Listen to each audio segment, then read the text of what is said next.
Når man kommer her som gæst, så har man jo været igennem et stykke rigtig flot natur for at komme hertil. Vejen er jo enormt smuk hertil. Når man så træder ind her, jamen så træder man ind i en tidslomme, som er en blanding mellem nyt og gammelt.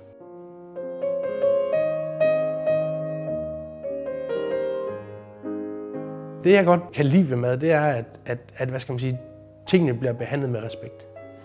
Det er, at tingene bliver...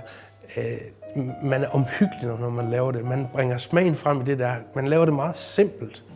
Inspirationen er meget nem at få i en hverdag, hvor man måske går ind i et køkken. Så er det ret lækkert 10 skridt udenfor at have så fine omgivelser, som vi har.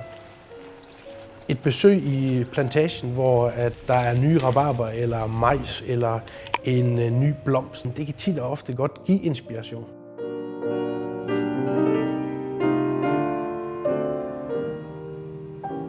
Vi har jo forskellige individuelle værelser. Nogle er lavet sådan i den gamle stil, og nogle er lavet i sådan meget ung og moderne, men alt er autentisk, ikke? Vi har jo nogle fantastiske udsigt for vores værelser.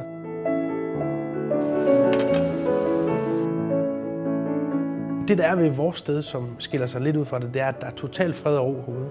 Vi har jo sådan lidt den her badehus-stemning. Vi ligger utroligt tæt på vandet, og folk de bliver sådan meget rolige.